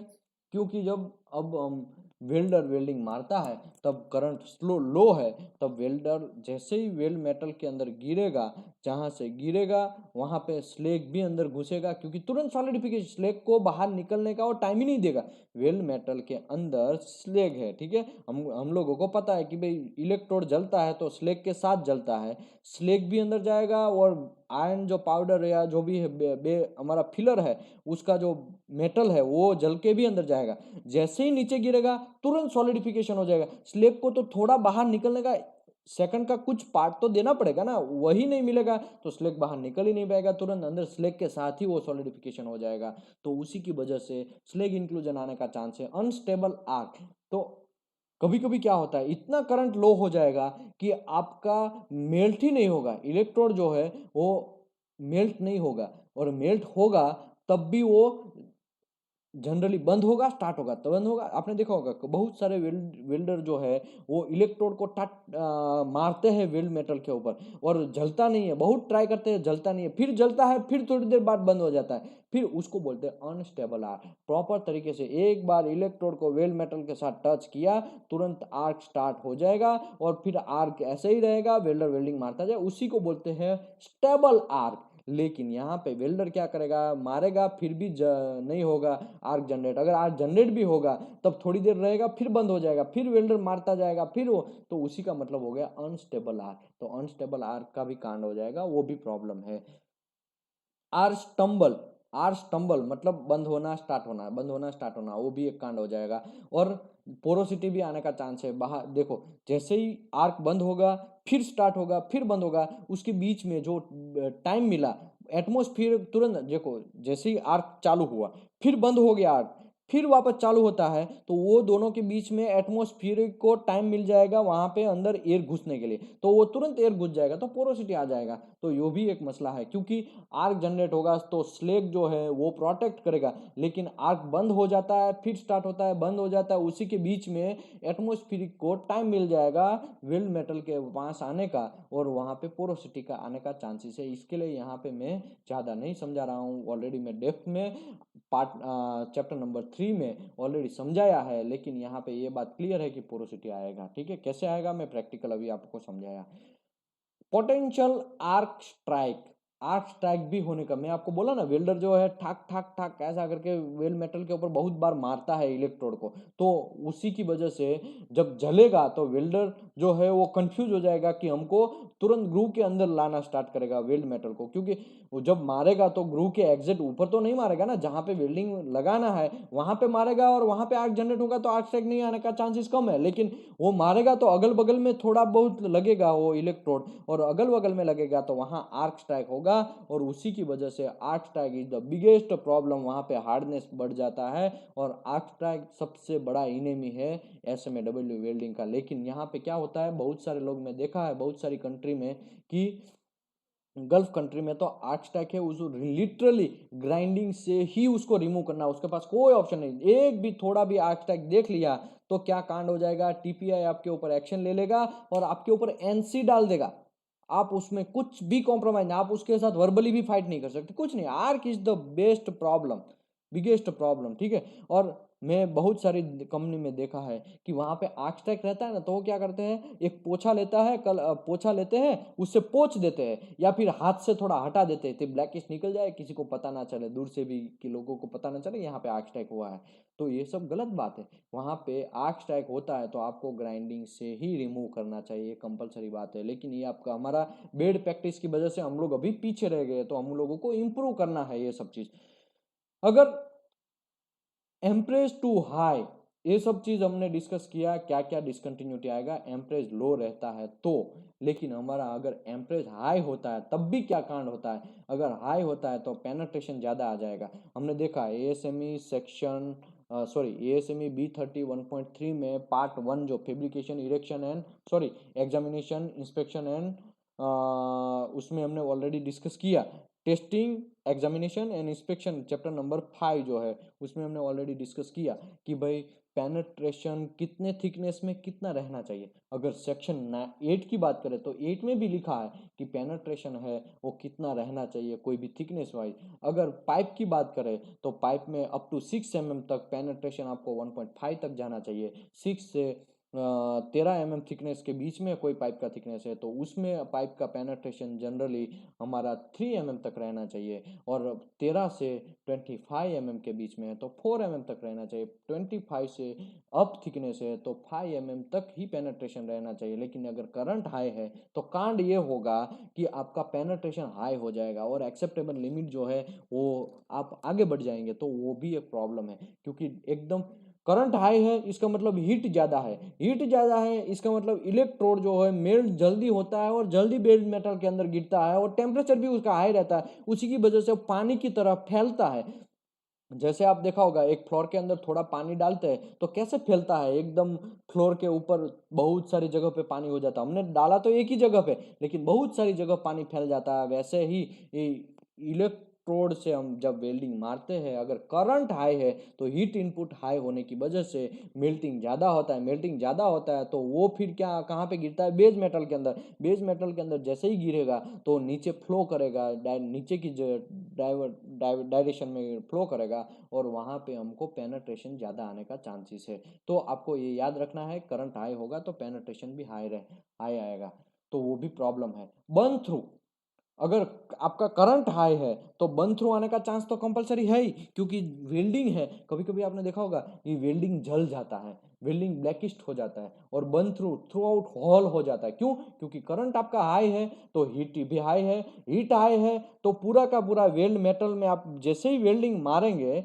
तो तुरंत वो ज़्यादा हीट की वजह से वहाँ पे थिकनेस कम है तो तुरंत हॉल कर देगा, तो उसी को बोलते हैं बर्न थ्रू। तो बर्न थ्रू भी आने का चांस है, अंडर कट आने का भी चांस है। क्योंकि जब आप वीविंग करते जाते हैं करंट हाई है तो वो साइड में टोय जो है, टोय साइड में टोय, टोय ऑलरेडी मैं चैप्टर नंबर 2 में समझाया है toy, what is the toy. ठीक है, तो मुझे यहाँ पे आपको जो भी नहीं समझे है टोय क्या है वहां पे चैप्टर नंबर 2 करेंगे तो आपको एकदम क्लियर में समझ में आएगा। टोय जो है वहां पे क्या सिचुएशन होगा करंट हाई है तो जब वेल्ड मेटल गिरेगा बेस मेटल के ऊपर, फाइनल वेल्ड की बात करते हैं, चलो फाइनल वेल्डिंग मार रहे हैं, करंट हाई है, बेस मेटल के ऊपर गिरा, फिर बेस मेटल अंदर गिरने के बाद वो मेटल थोड़ा फैलेगा बेस मेटल के ऊपर, फाइनल वेल्ड में वो मेटल थोड़ा फैलेगा, फैलेगा तो जहां तक जाएगा उससे थोड़ा ज्यादा, आप देखा होगा वेल्डिंग मेटल जहां पे गिरता है उससे थोड़ा ज्यादा का कुछ पार्ट से आगे वो बर्न हो जाता है, मतलब बर्न उसको फ्यूज हो जाता है, लेकिन वहां पे थोड़ा अंडर कट भी आएगा, थोड़ा स्मूथ आएगा, तो उसको हम जनरली ग्राइंडिंग करके क्लियर करते हैं, तो वो भी एक चांस है अंडर कट आने का। स्पेटर, करंट ज्यादा है तो क्या होगा, आपका वेल्ड मेटल है अगर आपका लेंथ ज्यादा है तो वेल्ड बेस मेटल से आपका इलेक्ट्रोड थोड़ा ऊपर है और करंट ज्यादा है तो क्या कांड होगा, वेल्ड मेटल तुरंत नीचे गिरेगा, नीचे गिरेगा तो वो थोड़ा, जैसे पानी है, पानी उसको हम ऊपर से डालते हैं तो उसके छिटकाव थोड़े बहुत नहीं थे, फ्लोर के ऊपर हमने पानी गिराया, गिराने के टाइम पे आपने देखा होगा छींटे छींटे पड़ते हैं अगल बगल में बहुत सारी जगह पे, हमारा पैर है तो पैर के ऊपर भी थोड़े छींटे आते हैं, वैसे ही यहाँ पे होता है। करंट हाई है तो मेल्टिंग ज्यादा होने की वजह से वहाँ बेस मेटल के अंदर गिरेंगे, जैसे ही इलेक्ट्रोड का मेल्टिंग जो गिरेगा तुरंत वहां पे छींटे उड़नेगे, वो जो छींटा है उसी को बोलते हैं स्पैटर, वो डिफरेंट डिफरेंट जगह पे बैठ जाएंगे और वो स्पैटर का रूप ले लेगा, फिर वो सॉलिडिफिकेशन होके स्पैटर बन जाएगा। उसी की वजह से हम जनरली सीजल रखते हैं साथ में उसको रिमूव करने के लिए स्पैटर को। पोरोसिटी, पोरोसिटी भी आने का चांस है, क्योंकि आपको याद रखना चाहिए जब वेल्ड मेटल जो अंदर नीचे गिरता है तो सॉलिडिफिकेशन धीरे धीरे होता है, लेकिन वहां पे स्लेग प्रॉपर नहीं है, स्लेग ऊपर प्रॉपर तरीके से फ्यूज नहीं होता है, फ्यूज नहीं, स्लेग जो है वो वहाँ प्रॉपर तरीके से ऊपर के वेल्ड के ऊपर कैपिंग नहीं बनाएगा तो बाहर का एटमॉस्फेरिक उसको इफेक्ट करेगा, क्योंकि वो धीरे धीरे कूल होगा, धीरे धीरे कूल होगा तो एटमॉस्फेरिक बाहर से तुरंत उसको इफेक्ट करेगा। अगर स्लेक पुअर है तो ठीक है, तब पोरोसिटी आने का चांस है।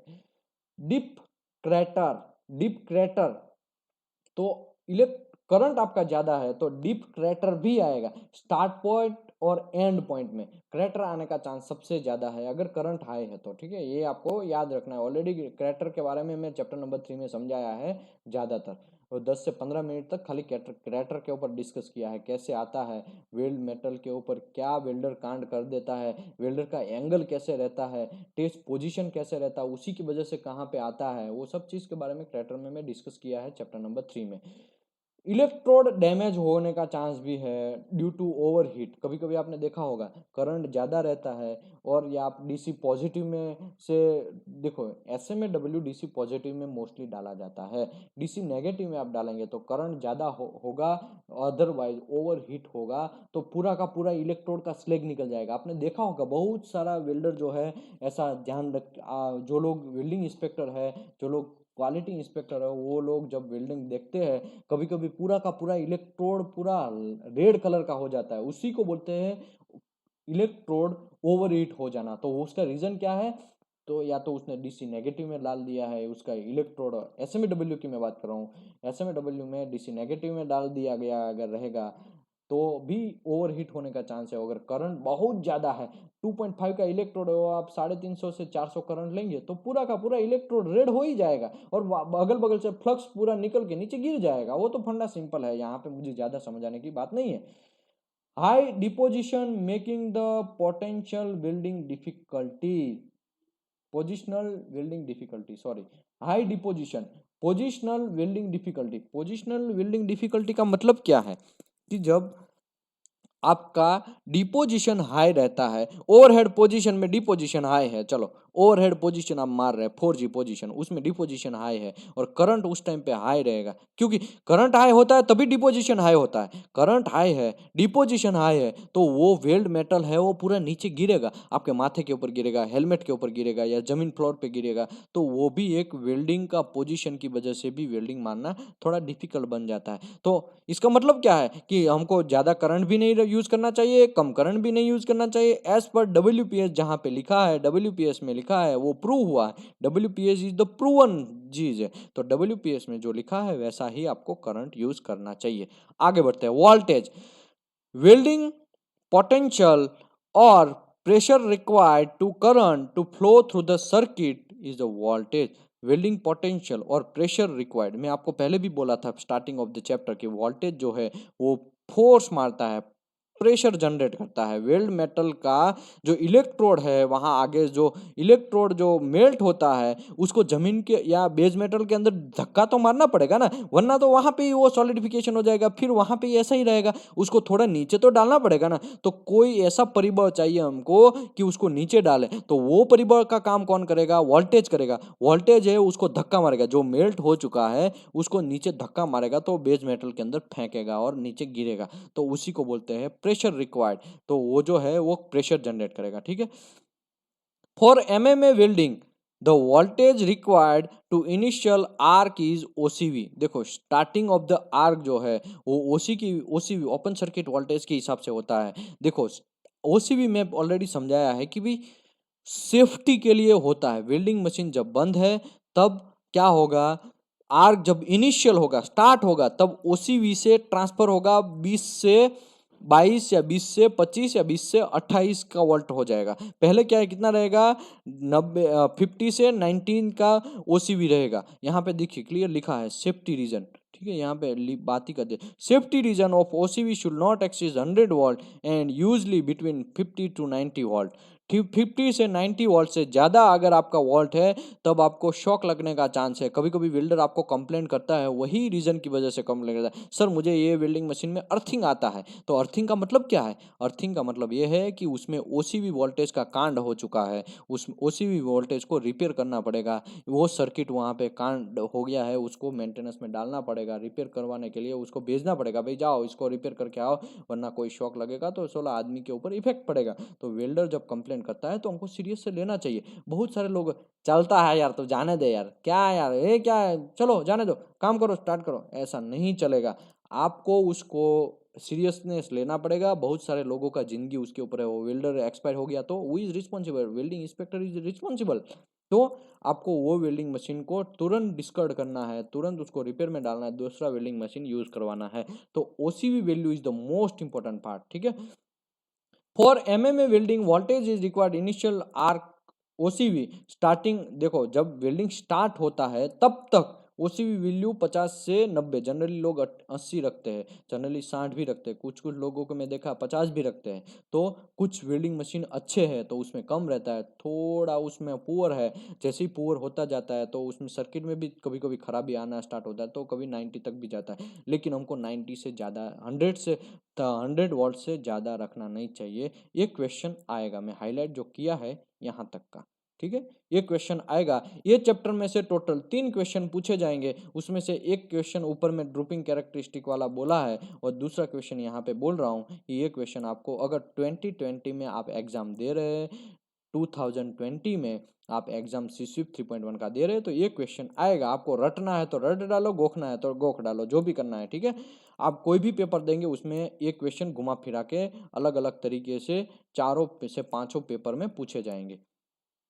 Okay, which is the voltage, OCV value से स्टार्ट होगा हमारा आर्क, और जैसे ही आर्क स्टार्ट होगा तुरंत हमारा वोल्टेज 20 से लेके 40 तक हो जाएगा, ठीक है। विच is the voltage measure between the output terminal of the power source when no current is flowing through the welding circuit। जब करंट फ्लो सर्किट से नहीं होगा, जब आर्क स्टार्ट नहीं होगा तब ओसीवी जनरेट होता है, उसी को बोलते हैं इनिशियल आर्क। जब होता है तब ओसीवी के कंडीशन में रहेगा, अभी तक वो आर्क जनरेट नहीं हुआ है। जैसे ही आर्क जनरेट होगा तुरंत ही वो वोल्टेज कहाँ तक आ जाएगा, arc voltage is the voltage required maintain the arc during welding, it usually 20 से 40 तक हो जाएगा ऑटोमेटिकली। हमने ऑलरेडी सेट किया ही है, 22 25 ऐसा सेट करते ही है तो वो ऑटोमेटिकली इतना हो जाएगा, ठीक है, स्टार्टिंग ऑफ आर्क से। Arc voltage is foundation of the arc length, ठीक है, वो तो आर्क लेंथ के ऊपर ही डिपेंड है वो। देखो आर्क वोल्टेज आपके माइंड में आता है तो आपको एक ही याद रखना है, आर्क लेंथ ही आपके माइंड में आना चाहिए। आर्क लेंथ, आर्क लेंथ का मतलब क्या, आपका वेल्ड जहाँ पे मारना है वो, या बेस मेटल और हमारा इलेक्ट्रोड है वो दोनों के बीच का डिस्टेंस है, उसी को बोलते हैं आर्क लेंथ। जैसे ही आर्क लेंथ बढ़ेगा आर्क वोल्टेज बढ़ेगा, सॉरी हाँ यस, आर्क वोल्टेज बढ़ेगा। तो इसका मतलब ये हुआ कि आपको समझ लेना चाहिए वेल्डर ने थोड़ा यहाँ से हाथ ऊपर रख के वेल्डिंग मार रहा है। और अगर जैसे ही टचिंग की कंडीशन में रहेगा, बेस मेटल और इलेक्ट्रोड दोनों टच होगा, मतलब टच तो नहीं होगा, टच होगा तो आपका वेल्डिंग इलेक्ट्रोड चिपक जाएगा, थोड़ा ऊपर रहेगा तो मतलब थोड़ा ही डिस्टेंस रहेगा, तो उसी को उस टाइम पे आर्क वोल्टेज कम होगा, ठीक है।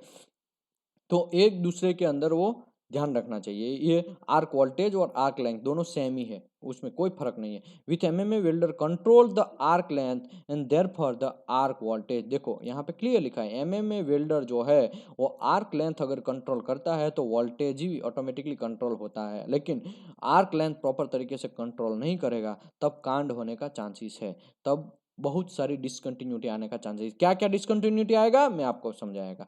आर्क वोल्टेज कंट्रोल वेल्सपुल फ्लूडिबिलिटी, और आर्क वोल्टेज जो है वो आपका वेल्डिंग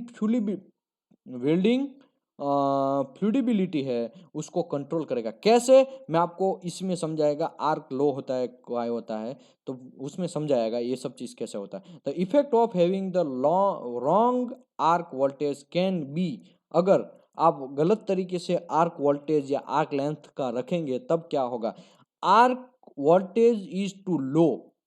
इसका मतलब क्या हुआ कि वेल्डर ने लो का मतलब क्या हुआ, आर्क वोल्टेज लो होना, इसका मतलब क्या हुआ, आपका जो वेल्ड मेटल है वो और आपका इलेक्ट्रोड है वो दोनों के बीच में डिस्टेंस जो है एकदम कम हो गया है, और वो कम हो गया है उसकी वजह से क्या होगा, पुअर पेनिट्रेशन आएगा, आर्क फोर्स प्रॉपर तरीके से जनरेट नहीं होगा, और वोल्टेज जो फोर्स है वोल्टेज ही कम होगा तो वो तुरंत वो वेल्डिंग के मेटल के ऊपर फोर्स ही कम मारेगा, तो आपका पेनिट्रेशन तो कम ही आएगा, उसमें कोई दो राय नहीं है। ठीक है, आपको ये बात क्लियर समझ में आनी चाहिए कि जब आपका लेंथ ही कम है इलेक्ट्रोड से लेके आपका वर्क पीस का, टेस्ट पीस का, स्पेसिमेन का, तो डिस्टेंस कम होने की वजह से वहाँ पे आर्क भी कम हो जाता है, सॉरी वोल्टेज भी कम हो जाता है। वोल्टेज कम हो गया तो वोल्टेज कम हो गया, वोल्टेज नियर टू कम होने की कगार में है, तो वो क्या करेगा, वोल्टेज थोड़ा ही धक्का मारेगा, ज़्यादा धक्का नहीं मारेगा, तो उसी की वजह से पुअर पेनिट्रेशन होता है।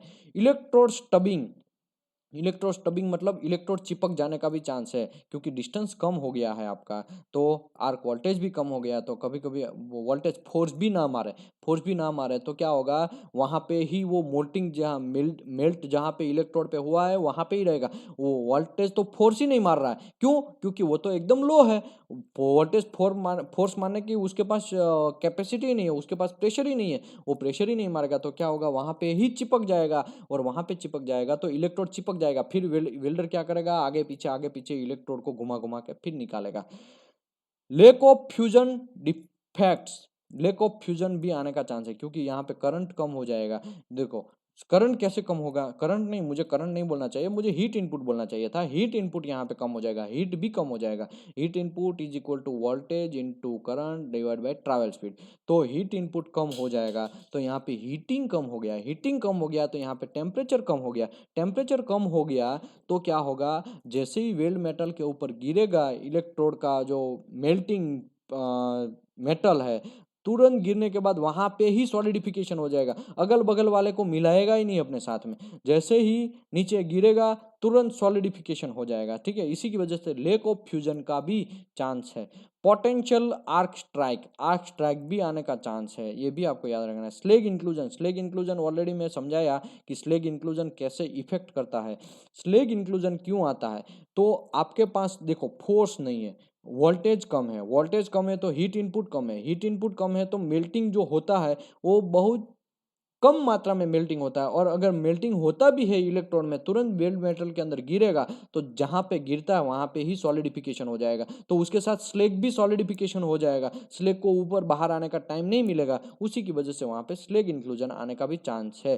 अनस्टेबल आर्क कंडीशन, अगर यहाँ पे आर्क ही प्रॉपर तरीके से, वोल्टेज प्रॉपर नहीं है तो आर्क जो जनरेट प्रॉपर होगा ही नहीं, वो तो सभी को पता चलेगा कि भाई जब वेल्डर है वो इलेक्ट्रोड को वेल्ड मेटल के साथ टच कर देगा तो आर्क ही अनस्टेबल, थोड़ा जलेगा, अगर थोड़ा ऊपर करेगा तो फिर आर्क स्टार्ट होगा लेकिन तुरंत वो कम कर देगा डिस्टेंस या टच कर देगा तो फिर बंद हो जाएगा, फिर वो थोड़ा बाहर निकालेगा इलेक्ट्रोड को तो फिर स्टार्ट होगा, तो आर्क अनस्टेबल हो जाएगा, प्रॉपर तरीके से जल ही नहीं पाएगा आर्क। अगर डिस्टेंस प्रॉपर तरीके से मेंटेन करते हैं 2 से 8 mm का, तो प्रॉपर तरीके से अच्छा सब सब चकाचक आर्क जनरेट होगा, लेकिन यहाँ पे हम डिस्टेंस ही कम रखते हैं, उसी की वजह से वोल्टेज भी कम हो जाता है, वोल्टेज भी कम हो गया, इसका मतलब यहाँ पे अनस्टेबल आर्क होगा।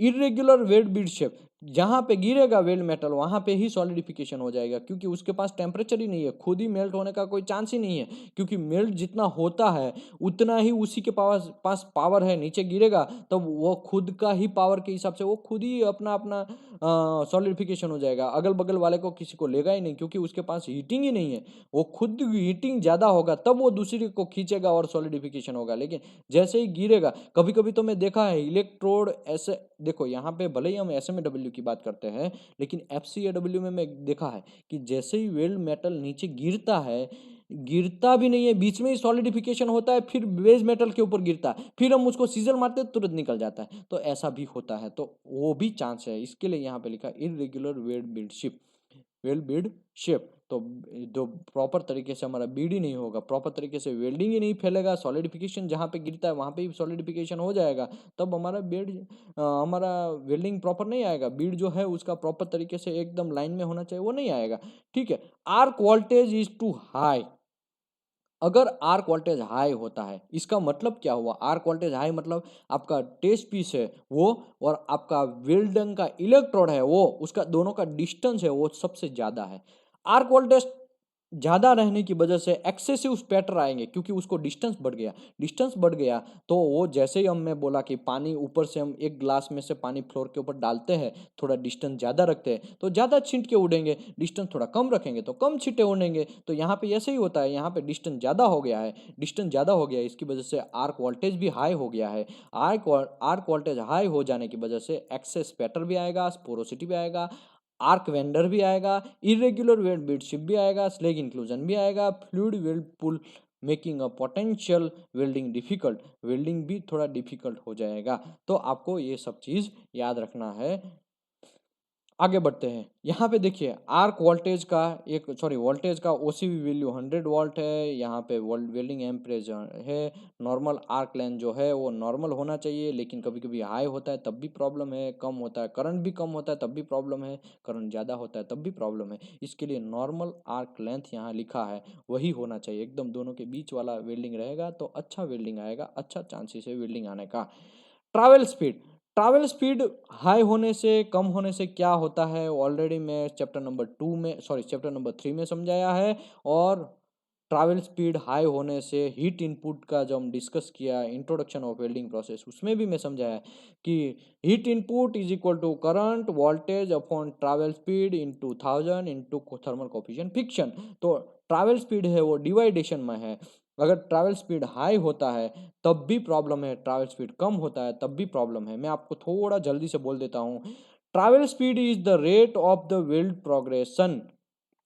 आपको वेल्ड प्रोग्रेशन बढ़ाना है तो ट्रैवल स्पीड तो आपको अच्छे करना ही पड़ेगा, ट्रैवल स्पीड अगर अच्छा नहीं करेंगे तब कांड हो जाएगा। आपको प्रॉपर तरीके से आपको प्रोडक्टिविटी भी नहीं मिलेगा, प्रॉपर तरीके से वेल्डिंग भी नहीं आएगा, ट्रैवल स्पीड तो होना ही चाहिए। Okay, the third factor of affect the heat input and देखो third factor of effect in heat input का ये तीसरा ऐसा फैक्टर है, करंट वोल्टेज तो दो फैक्टर है ही, और तीसरा हीट इनपुट का एक फैक्टर है डिवाइड बाय ट्रैवल स्पीड है, तो ये भी हमारा फैक्टर अफेक्टेड है हीट इनपुट में। देयरफॉर द मेटलर्जिकली मैकेनिकल कंडीशन में भी ये इफेक्ट करता है। The potential defect associate incorrect welding speed when the using the MMA welding process. Welding process अगर इनकरेक्ट होता है तब क्या क्या कांड होता है, क्या क्या डिफेक्ट आता है, वो नीचे में हम डिस्कस करेंगे। ट्रैवल स्पीड अगर फास्ट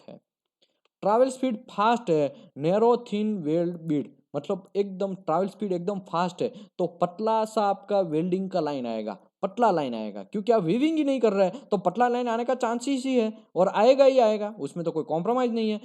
फास्ट कूलिंग, देखो अगर ट्रैवल स्पीड आपका फास्ट है तो जो आपका नैरो थिन वेल बीड आएगा तो वो सॉलिडिफिकेशन भी ज्यादा होगा, क्योंकि उस वो जो वो मेल्ट होगा वो कम मेल्ट होगा, ज़्यादा तो मेल्ट हो, जैसे ही मेटल के ऊपर गिरेगा वो तुरंत सॉलिडिफिकेशन हो जाएगा, तो फास्ट कूलिंग रेट का भी इफेक्ट करेगा, जल्दी से कूलिंग हो जाएगा। स्लेग इंक्लूजन भी आने का चांस है, क्योंकि मैं पहले भी आपको बोला कि भाई करंट हाई होता है तो क्या होता है, वोल्टेज कम होता है तो क्या होता है, कि भाई हमारा हीट इनपुट जो है सभी का मैं बारे में बात करता हूँ तो लास्ट में तो मैं हीट इनपुट का ही बात करेंगे, क्योंकि heat input is the material science and metallurgy का एक पार्ट है। यहाँ पे भी लिखा है देखिए मेटलर्जी एंड मैकेनिकल कंडीशन का है, ठीक है। तो हीट इनपुट अगर मेटलर्जिकली आप देखा जाए तो जैसे ही वो वेल्ड मेटल के अंदर गिरता है वहां पे हीट इनपुट कम है, क्योंकि ट्रैवल स्पीड हाई, इसका मतलब अपन heat input is equal to current voltage divide by travel speed वाला है, तो ट्रैवल स्पीड अगर ज़्यादा होता है तो वो पूरा रेशियो है वो स्मॉल बनेगा तो हीट इनपुट कम होगा, हीट इनपुट कम होगा तो फिर हमारा वेल्ड का मेल्टिंग है वो जैसे ही गिरेगा तुरंत सॉलिडिफिकेशन हो जाएगा, तो स्लेग को बाहर निकलने का टाइम ही नहीं देगा वो, तो वहां पे स्लेग इंक्लूजन आने का चांस है। अंडरकट भी बोला ऑलरेडी ऊपर में डिस्कस किया वैसा ही है, पुअर फ्यूजन एंड पेनेट्रेशन भी आने का चांस है, क्योंकि पूरा डेप्थ तक घुसेगा ही नहीं वेल्ड मेटल के अंदर, तो वो भी एक मसला है। ट्रैवल स्पीड टू हाई, अगर ट्रैवल स्पीड हाई है तो हीट इनपुट क्या होगा, हाई ट्रैवल स्पीड होगा तो हीट इनपुट लो होगा, heat input okay travel speed fast होगा तो हीट इनपुट हाई होगा, ठीक है। यहाँ पे मैं थोड़ा गड़बड़ कर दिया है, नैरो फास्ट कूलिंग में थोड़ा समझाया है, लेकिन वो मेरा कहने का मतलब ट्रैवल स्पीड फास्ट के बारे में था। अभी ट्रैवल स्पीड स्लो है, तो स्लो ट्रैवल स्पीड तो heat input is equal to current voltage divide by travel speed. Travel speed slow है तो हीट इनपुट बढ़ा गया, हीट इनपुट बढ़ गया तो कोल्ड लैप आने का भी चांस है, एक्सेस वेल डिपोजिशन भी, वेल डिपोजिशन ज्यादा हो क्योंकि हीट इनपुट हाई है तो वेल्ड मेटल ज्यादा अंदर डीप तक जाएगा, एकदम डीप तक जाएगा तो एक्सेस वेल्ड डिपोजिशन भी होगा, रूट पेनिट्रेशन भी ज्यादा आने का चांस है, और इरेग्युलर बीड शेप और अंडरकट भी आने का चांस है। पोलैरिटी, देखो 3 टाइप के पोलैरिटी है, डीसी पॉजिटिव, डीसी नेगेटिव और एसी, ठीक है। तो मैं आपको एक चीज बोल देता हूं, polarity is the determine the distribution of the heat energy at the welding arc. देखो polarity is the most important part of heat input. Arc energy के ऊपर पोलैरिटी बहुत ज़्यादा इफेक्ट करता है। आप याद रखिए जीटीए जीएमए हाँ सॉरी जीटीएडब्ल्यू ही एक ऐसा वेल्डिंग है जिसको डीसी नेगेटिव में डाल दिया जाता है, बाकी सभी चीज़ को डीसी पॉजिटिव में डालते हैं, ठीक है। हम जनरल यूज़ करते हैं उसी की मैं बात कर रहा हूँ, बाकी किसी का नहीं। जनरल कौन कौन से यूज़ करते हैं, एमएमएडब्ल्यू मतलब एसएमएडब्ल्यू, एफसीएडब्ल्यू, जीटीएडब्ल्यू, मिगमैग वेल्डिंग और एसएडब्ल्यू, ये पांचों की ही मैं बात कर रहा हूँ, ठीक है। ज्यादा मैं और किसी की बात नहीं कर रहा हूँ, लेकिन यहाँ पे जीटीएडब्ल्यू एक ही ऐसा अपवाद है जिसको डीसी नेगेटिव में डाला जाता है, बाकी सबको डीसी पॉजिटिव में डाला जाता है। तो डीसी डीसी पॉजिटिव में अगर वेल्ड इलेक्ट्रोड को डालेंगे तो सॉरी ये हमारा इलेक्ट्रोड जो है उसका जो टॉर्च है उसको डीसी पॉजिटिव में डालेंगे तो क्या कांड होगा मैं आपको बोल रहा हूँ। When the electrode is an positive pole में डालेंगे तब वेल्डिंग सर्किट क्लियर होगा और वर्क पीस जो है become a negative pole. Work piece जो है उसको मतलब अर्थिंग केबल जो है वो नेगेटिव में डालना पड़ेगा, क्योंकि हमारा जो इलेक्ट्रोड जो है उसको हमने डीसी पॉजिटिव में डाला है तो फिर बाकी बचा डीसी नेगेटिव, तो वो हमारा वर्क पीस है, अर्थिंग केबल है, वो डीसी नेगेटिव में डालना पड़ेगा। इलेक्ट्रॉन फ्लो कब कहां पे से कहां होगा, electron flow direction is the from the work piece to electrode. Work piece से इलेक्ट्रोड के ऊपर जाएगा, वर्क पीस से इलेक्ट्रोड के ऊपर जाएगा तो इलेक्ट्रोड में 30% एनर्जी प्रोड्यूस होगा, और वर्क पीस में से इलेक्ट्रॉन जा रहा है तो एनर्जी छोड़ रहा है, तो एनर्जी छोड़ने की वजह से वहां पे 70% हीट प्रोड्यूस होगा। उसी की वजह से यहाँ पे आपको याद रखना है, ये तीसरा क्वेश्चन है आपका, ठीक है। ये जो मैं हाईलाइट कर रहा हूँ वो आपका तीसरा क्वेश्चन है, ये आपको याद ही रखना है। कैसे याद रखना है वो आपके ऊपर डिपेंड है, जिसको ये नहीं आएगा उसको ये आएगा। मैं हाईलाइट दूसरा कर रहा हूँ वो आएगा, ठीक है। ये है या फिर आपका ये है, दोनों में से कोई एक क्वेश्चन एक पेपर में आएगा, ये नहीं आएगा उसको ये आएगा, ये नहीं आएगा उसको ये आएगा। ये मेरा तीसरा क्वेश्चन ये पेपर का हो गया। When the electrode is positively discharged, the workpiece is negative, and effect of the generate 2/3 of electrode heat energy in tips of the electrode when the remaining third generate in parent metal. This is the result of the increasing the depth of weld penetration और blah blah blah। उसमें कुछ समझना नहीं है, मैं आपको बोला वही है कि इलेक्ट्रोड को आप पॉजिटिव में डालेंगे तो इलेक्ट्रॉन जो है वो वर्क पीस से इलेक्ट्रोड के ऊपर आएगा, तो वर्क पीस के अंदर एनर्जी वो इलेक्ट्रॉन वहां से छोड़ रहा है, इसी की वजह से यहाँ पे एनर्जी ज़्यादा जनरेट होगा और वहाँ पे 70% एनर्जी ज़्यादा होगा और 30% इलेक्ट्रोड के ऊपर जनरेट होगा। एकदम अच्छा सा वेल्डिंग है। डीसी नेगेटिव की अगर बात करें तो डीसी नेगेटिव में हम लोग क्या करेंगे, इलेक्ट्रोड जो है उसको डीसी नेगेटिव में डालते हैं, उसी की वजह से क्या होगा, हमारा एनर्जी जो है वो सॉरी वर्क पीस है और डीसी पॉजिटिव में डाला, डीसी पॉजिटिव में डालने की वजह से इलेक्ट्रॉन फ्लो अभी इलेक्ट्रोड से लेके वर्क पीस में जाएगा तो इलेक्ट्रोड के ऊपर 70% एनर्जी प्रोड्यूस होगा और वर्क पीस के ऊपर 30% एनर्जी प्रोड्यूस होगा। उसी की वजह से ओवर हीट होने का चांसेस भी है, कभी कभी इलेक्ट्रोड पूरा का पूरा रेड हो जाता है। तो क्यों, क्योंकि एनर्जी ज़्यादा इलेक्ट्रोड के ऊपर जनरेट होता है डीसी नेगेटिव में, उसी की वजह से रेयरली ही यूज होता है, कभी कभी ही यूज होता है डीसी नेगेटिव। एसी वेल्डिंग में कभी कभी यूज होता है क्योंकि उसमें साइकिल जो है होता है, the current alternative welding circuit flowing first one direction and other direction. तो आर्क ब्लो यहाँ पे प्रॉपर नहीं रहेगा, आर्क जनरेट होगा फिर थोड़ा बंद होने का स्टार्ट होगा, फिर थोड़ा जनरेट होगा फिर बंद होगा, फिर जनरेट होगा फिर बंद होगा। ऐसा होने की वजह से उसी को बोलते हैं आर्क ब्लो प्रॉपर तरीके से जनरेट नहीं होगा तो वेल्डिंग भी प्रॉपर तरीके से आएगा नहीं। इसके लिए एसी में भी जनरली एसएमडब्ल्यू को यूज नहीं करते हैं। With alternative current the direction of the flow change 100 से 120 टाइम्स पर सेकंड। ये क्वेश्चन भले पहले ही नहीं आया है, लेकिन आपको ये क्वेश्चन में प्रैक्टिस में तो ये क्वेश्चन आएगा। जब प्रैक्टिस करवाएंगे, जब TWI खुद ट्रेनिंग लेगा, उसमें ये क्वेश्चन आपको पूछेंगे, ट्रेनिंग में पूछेंगे, ठीक है। पेपर में मैं नहीं बोल रहा हूँ आएगा, लेकिन ये ट्रेनिंग में ये क्वेश्चन आपको पूछा जाएगा कि कितने टाइम्स पर सेकंड में डायरेक्शन चेंज होता है। तो 100 से 120 टाइम्स पर सेकंड चेंज होता है, और उसका साइकिल 50 से 60 सेकंड पर सेकंड होता है, और alternative current flow in 2 direction, ठीक है। मैं आपको बोल रहा हूं, आपको इतना ही याद रखना है, ये जो हाईलाइट किया उतना, ठीक है। Therefore, the distribution of heat energy are equal 50-50। यहाँ पे एसी में डालते हैं तो 50-50, इलेक्ट्रॉन में भी 50, वर्क पीस में भी 50-50 ऐसा जनरेट होता है।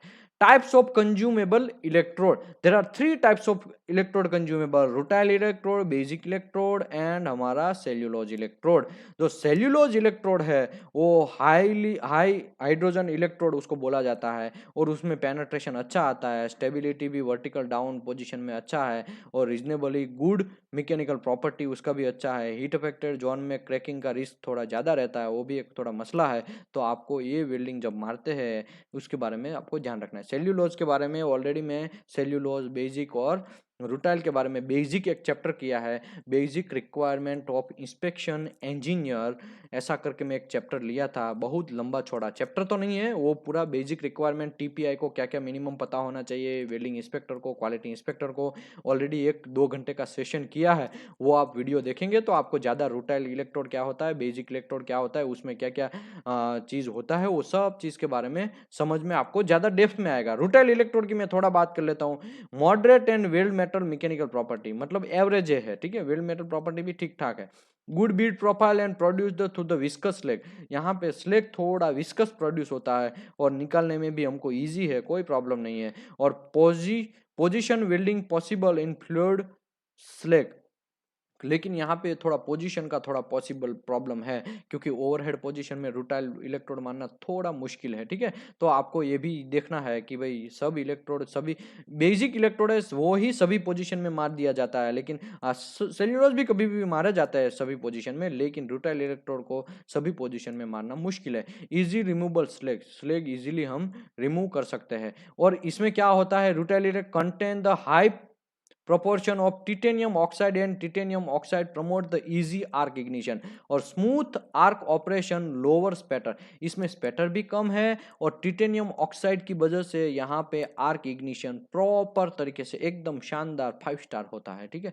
तो आपको ये भी याद रखना है। यहाँ पे बेसिक इलेक्ट्रोड है उसको फ्रीजिंग करना पड़ता है, सॉरी फ्रीजिंग की वजह से वहाँ पे कांड हो जाता है, इसमें इलेक्ट्रोड हाइड्रोजन घुस जाता है इलेक्ट्रोड के अंदर, लो हाइड्रोजन इलेक्ट्रोड है, उसी की वजह से इसके लिए इसको बेकिंग भी करने का रिक्वायरमेंट रहता है।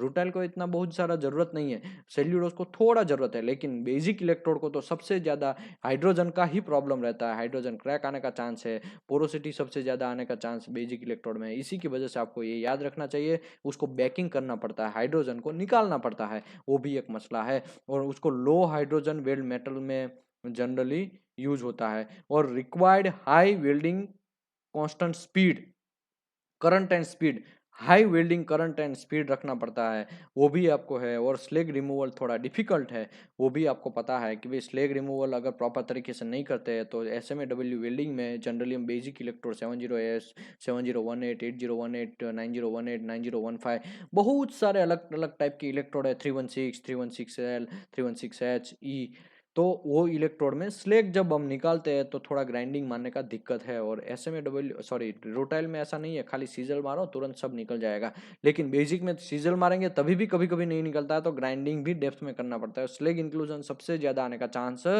बेसिक इलेक्ट्रोड में है, और हाइड्रोजन क्रैक सबसे ज्यादा चांस है सेल्यूलोजिक इलेक्ट्रोड में।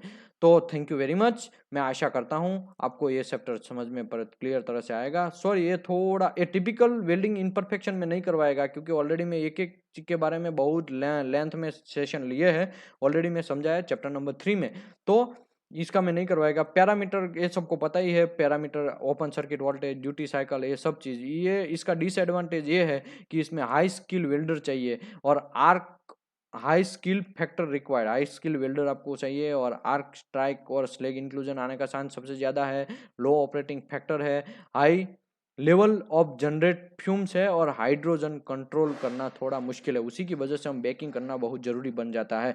ये कंपनी क्या सॉरी कोड क्या बोलता है, code generally ASME section 2C already line by line हमने पूरा हिंदी ही कन्वर्ट कर दिया, उसमें पूरा समझाया है कि भाई जब 7018 का इलेक्ट्रोड है तो कोड ऐसा बोलता है बेकिंग करना बहुत जरूरी है। बेकिंग है 260 टू 425 ऐसा करके 260 से 425 टेम्परेचर तक हमको बेकिंग करना चाहिए 1 से 2 आवर तक। फिर उसको होल्डिंग ओवन में हमको 30 डिग्री से 150 डिग्री तक रखना चाहिए।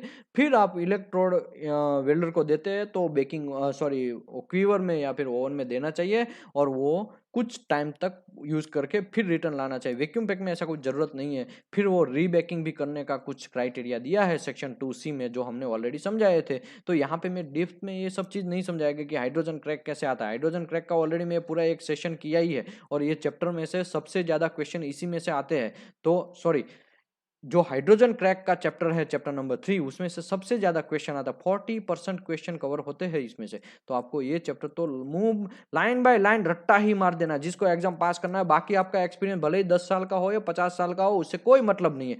आपको एग्जाम में पास होना है, आपको सर्टिफिकेट लेना है, तो आपको ये चैप्टर क्लियर, चैप्टर नंबर 3 जो है वो क्लियर करना ही पड़ेगा। ठीक है, हाइड्रोजन क्रैक वाला। ओके, एडवांटेज क्या है, फील्ड और शॉप यूज में बहुत अच्छा है, उसका रेंज भी कंज्यूमेबल का बहुत अच्छा है। ऑल पोजीशन में भी वेल्डिंग मार सकते हैं, जैसे कि हम रूटाइल में देखा, रूटाइल में सभी पोजीशन में वेल्डिंग मारना मुश्किल है। और वेरी पोर्टेबल भी है, सारा जब जगह से मिल भी जाता है, तो वो भी अच्छा है। Arc welding is the best in my life. Elect हमारा वेल्डिंग जो है वो, और उसमें हाई स्किल थोड़ा वेल्डर चाहिए, वो एक अलग मैटर है, लेकिन आर्क वेल्डिंग जहाँ पे भी जैसा भी पोजीशन हो वहाँ पे वेल्डिंग मार देता है और एकदम कॉस्ट भी उसका कम है। तो ये भी सबसे अच्छी बात है। तो आपको वेल्डिंग अच्छी तरह से ये समझना चाहिए। Thank you very much. मैं आशा करता हूँ आपको ये पूरी तरह से अच्छी तरीके से ये चैप्टर समझ में आया होगा। और सीस्विप के हमने बहुत सारे लेक्चर किए हैं, जिसको पसंद आता है वो प्लीज़ लाइक करिए एंड सब्सक्राइब करिए चैनल, ताकि हम दूसरे भी जो